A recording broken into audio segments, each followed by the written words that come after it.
lágrimas de zurdos en la región, múltiples acusaciones de autoritarismo o dictadura, los medios de comunicación tratando de explicar qué es lo que sucede, y por otra parte, una mayoría aplastante que le está enviando un mensaje al mundo respecto al camino que quieren. Comenzamos.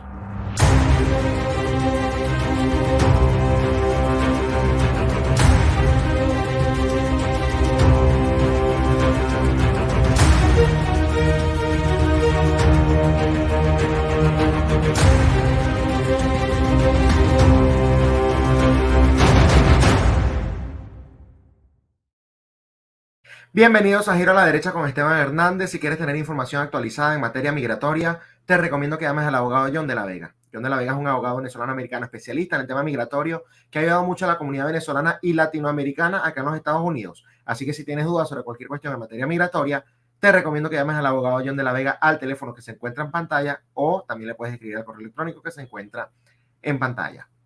Justamente los ojos del mundo estuvieron el día de ayer puestos sobre El Salvador, porque a pesar de ser un país tan, pero tan pequeño y tan poco poblado, ha dado mucho de qué hablar, y ha dado mucho de qué hablar en los últimos años justamente por su presidente.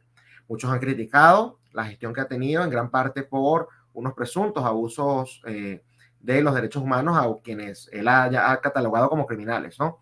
Recordemos que El Salvador ha sido siempre uno de los países más peligrosos de todo el mundo, y bajo la presidencia, por lo menos así lo indican las cifras de Nayib Bukele, esta realidad ha cambiado y se ha convertido en uno de los países más seguros también del mundo.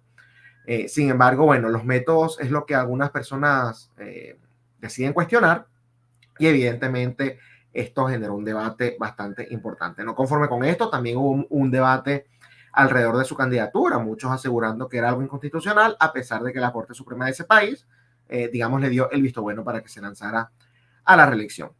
Independientemente de los análisis que cada quien haga, hay una realidad, y justamente en base a eso vamos a estar iniciando esta conversación, y es que una mayoría aplastante le dio la victoria justamente a Nayib Bukele. Estamos hablando de que se alzó con un 85% de los votos. O sea, fue una paliza. Barrió el piso con sus adversarios, y esto demuestra de una u otra manera, porque ojo, con todas las críticas que se puedan tener, nadie duda de la veracidad de estos resultados. Nadie está diciendo que Bukele no es popular, ni están diciendo que el poder electoral o el sistema electoral de El Salvador esté comprado. Entonces, bueno, esto fue una especie de plebiscito que se hizo justamente en base a lo que han sido sus años, ¿no? Dirigiendo o gestionando a El Salvador. Y bueno, de una u otra manera, los salvadoreños han expresado su apoyo a la agenda que está impulsando el presidente Bukele. No conforme con ello, creo que Bukele, sin querer o quizás como algo planeado, se ha convertido también en una especie de referente a nivel regional, tanto por parte de sus detractores, que justamente lo ven como una amenaza y lo ven como esta derecha autoritaria que quiere hacerse con el poder, cueste lo que cueste, como por sus defensores que han dicho, miren qué es lo que sucede cuando se hacen las cosas bien. Entonces, el debate sigue, y estoy seguro que Bukele nos va a seguir dando contenido, ¿no?, en todos estos años que le quedan por gestión. Sin embargo, acá también hay que analizar ciertas cuestiones, porque si bien uno puede ser crítico, yo personalmente no soy fanático de ningún político, pero hay que también admitir cuando las cosas se hacen bien, y hay que también reconocer, digamos, las cuestiones que merecen reconocimiento. Esta gente que lo tilda de dictador, esta gente que lo tilda de violador de derechos humanos, esta gente que lo tilda de ser un individuo que es un peligro para la democracia del país. En primer lugar, si hablamos de democracia, la democracia, incluso quienes le tenemos ciertas críticas a este sistema, la podemos definir como la tiranía de las mayorías, ¿no? Para no ser tan positivos en lo que es la definición, hay gente que justamente la define de esa manera, la tiranía de las mayorías. Y la mayoría habló. O sea, el que defiende la democracia no puede decir que un individuo, independientemente de las características quizás autoritarias que le puedan ver algunos, pero no pueden decir que un individuo que ganó unas elecciones de manera limpia, con el apoyo, pero mayoritario, en donde no queda duda de que este apoyo es así mayoritario, no pueden hablar de que él es un peligro para la democracia. Si se estuviese cuestionando el tema, por ejemplo, de la legitimidad de las elecciones, si se estuviese cuestionando el tema, por ejemplo, de la legitimidad de las instituciones, ¿no? Del poder electoral o de la institución electoral en este caso, si se estuviese cuestionando, digamos, otro tipo de cuestiones, la gente que habla de que su elección es inconstitucional porque no cambió la constitución, X, Y, Z, lo que ya conocemos, ¿no? Bueno, pueden hablar de que se está acabando la república, pueden hablar de que está en peligro la república, de que está en peligro la separación de poderes, ese tipo de cosas. Pero la democracia en sí, no. Nadie duda que este resultado haya sido cierto y nadie duda que Bukele sea popular y nadie duda que haya conseguido los votos. Y eso es la democracia, la mayoría escoge. Entonces la democracia no está en peligro, empecemos por allí en El Salvador. En tal caso argumenten otras cosas, la separación de poderes, las instituciones, la república, etcétera. Pero la democracia no. Punto número uno. Punto número dos. Para quienes defendemos la libertad, vamos a asumir, por supuesto, que las cifras que nos están dando son ciertas y parece que es así porque la gente percibe y siente que en las calles puede estar ahora sí a salvo, cosa que en El Salvador hace pocos años no podían hacer. ¿Son más libres o son menos libres los ciudadanos después de la administración de Bukele? Yo no creo que un individuo que tenga que resguardarse en su hogar pasada cierta hora o que no pueda entrar a cierta zona o que no pueda salir con ciertos artículos sea realmente libre. Una persona que no puede ejercer su derecho al libre tránsito, ¿no? Una de las tantas libertades que los que estamos de este lado justamente defendemos. Parte de las críticas que nosotros hicimos, por ejemplo, en el tema de la pandemia, de estos gobiernos supuestamente liberales, dándole la connotación liberal, digamos, tradicional, clásica, no la que se tiene en los Estados Unidos en estos momentos, era justamente que los gobiernos estaban abusando de su poder al quitarnos a nosotros nuestra libertad de tránsito, ¿no? Al decir, no, tienes que quedarte encerrado, libertad de asociación, no te puedes reunir con quien tú quieras, etcétera, etcétera. Bueno, Bukele al acabar, si bien, digamos, no estaba escrito o no era por un decreto gubernamental que la gente no podía ejercer estos derechos, ¿no? El de libre tránsito y el de libertad de asociación, sí es cierto que la criminalidad de una u otra manera gobernaba las calles y obligaba a los ciudadanos a que se restringieran de justamente utilizar este derecho. Tras esta administración de Bukele, la gente ahora sí puede salir en las calles, se puede reunir con quien quiera. ¿Son o no son más libres que previo a la llegada de Bukele al poder?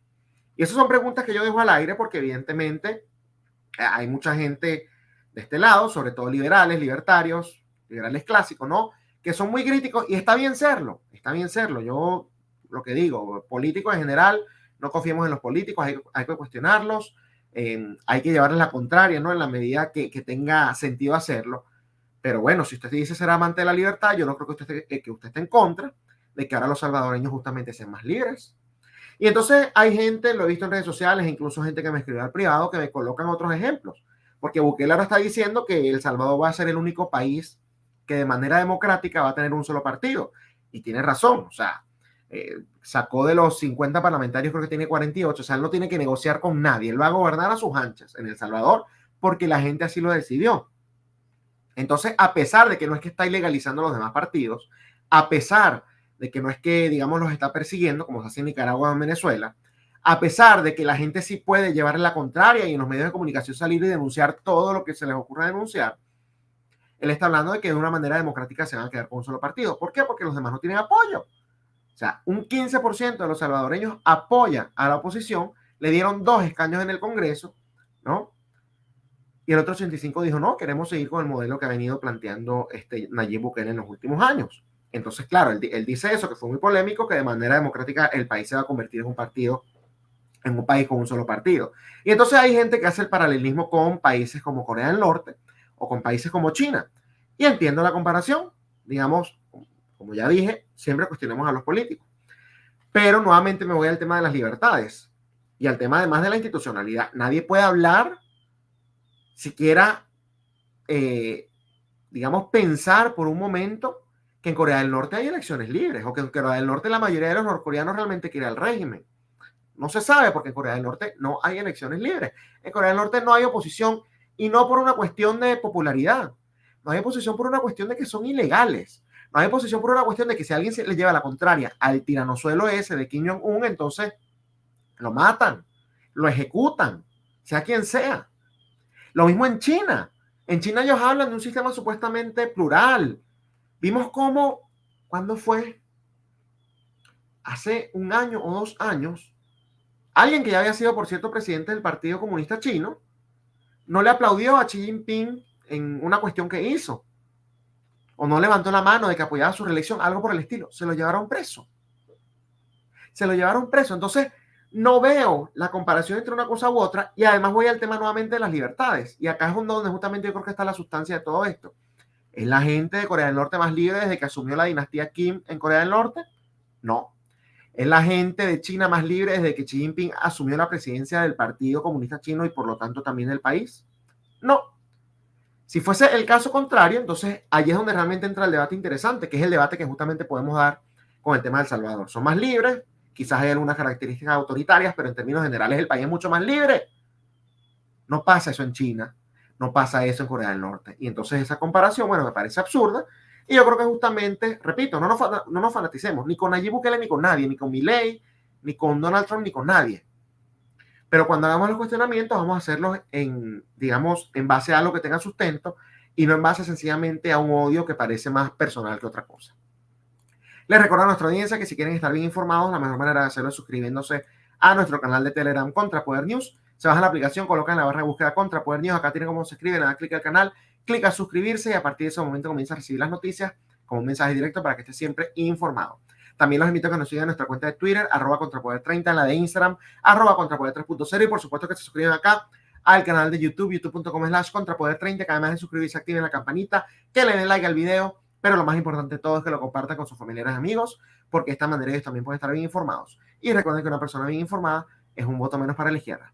Esto ha sido todo por hoy en este segmento de Giro a la Derecha, pero realmente vamos a regresar con una entrevista hablando sobre otro de los grandes fenómenos políticos de la región, Javier Milei, que tuvo una gran victoria a nivel legislativo el fin de semana pasado, y justamente vamos a estar conversando y analizando todas las aristas de esta victoria con el analista político Eric Cámara. Ya regresamos.